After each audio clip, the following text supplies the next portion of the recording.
Halo semuanya, selamat datang kembali di YouTube channel aku. Di kesempatan kali ini kita akan belajar cara bagaimana membuat satu link Zoom itu bisa kita pakai berkali-kali ya. Nah, yang pertama-tama kita harus masuk dulu ke situs Zoom-nya, teman-teman. Jadi ini nggak bisa disetting melalui aplikasi Zoom di sini ya, tapi ini dipakai melalui Zoom di sini. Kita aksesnya namanya zoom.us ya. Kita bisa klik yang ini, teman-teman.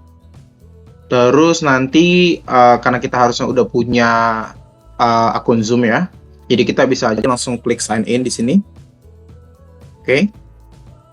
Setelah itu kita akan masukkan email sama password kita. Tapi kalau teman-teman lupa di sininya ya, passwordnya apa, teman-teman bisa langsung pakai sign in with Google di sini di bawahnya aja ya. Oke, kita klik ini, terus aku masukin di sini. Oke, kita lihat di sini teman-teman, ini tampilan awalnya seperti ini ya.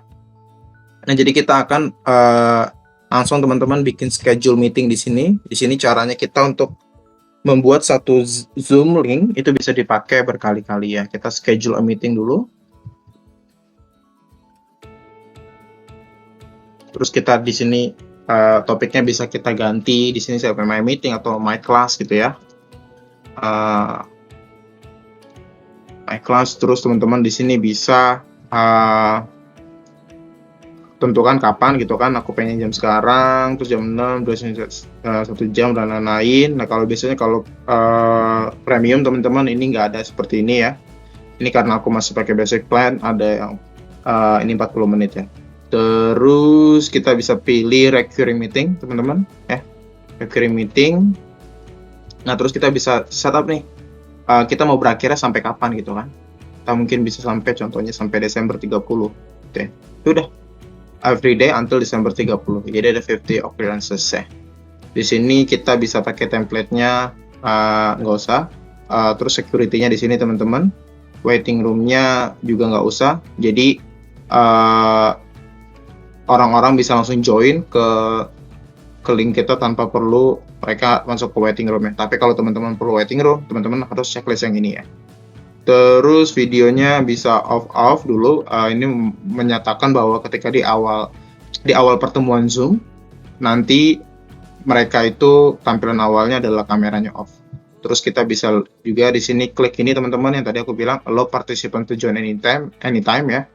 Terus juga kalau teman-teman pengen automatically record meeting on the local computer juga bisa. Jadi ini artinya adalah setiap Zoom pertemuan yang kita lakukan di Zoom ya, ini nanti akan di-record teman-teman dan akan simpan di komputer kita masing-masing gitu ya. Terus mute participants upon entry ini juga oke menurut aku ya. Atau ini jadi ketika orang masuk dia langsung by default mereka akan mute ya teman-teman ya. Oke deh, kayaknya ini udah bisa. Terus aku langsung klik save aja di sini. Oke, nah ini jadi yang nanti akan aku kasih ya ke copy invitations yang aku kasih ke participants-nya. Ini, dan ini bisa dipakai 50 kali, jadi bisa dipakai kali-kali sampai tanggal 30 Desember ini teman-teman. Terus aku juga pengen kasih tahu ada kode host gitu-gitu kan. Nah, jadi kita bisa mendapatkannya dari mana kalau pengen claim host gitu ya. Kita bisa mendapatkannya di sini teman-teman. Kita ke profile, terus kita ke bawah. Nah kita bisa host key-nya di sini. Host key-nya ini ya. Terus juga kita harus setting teman-teman, contohnya ada momen di mana participants itu join duluan dan mereka pengen share screen ya kan. Biasanya kan yang boleh share screen itu adalah host ya. Nah, kita bisa atur itu, kita ke setting. Jadi kita ingin memastikan bahwa semua orang bisa share screen meskipun tidak ada host di sana gitu ya. Kita langsung saja teman-teman ke bawah gitu ya. Kita in meeting basic, terus ke bawah. Kita cari share screen teman-teman. Nah, ini screen sharing ya. Nah, kita who can share. Nah, dia kan ini host only ya. Nah, kita bisa who can share ini kita bisa ganti sebagai all participants gitu ya. Terus ini tetap host only aja. Jadi ketika ada seseorang yang sharing itu ya, yang bisa memulai sharingnya, yang langsung menggantikan sharing itu hanya host only ya. Jadi nanti kalau takutnya kalau ini dibolehkan nanti semua orang tuh bisa kayak share screen, padahal ada orang yang lagi share screen di sana gitu. Jadi yang bisa overtake itu adalah hanya si hostnya aja ya. Kita save aja di sini. Oke deh.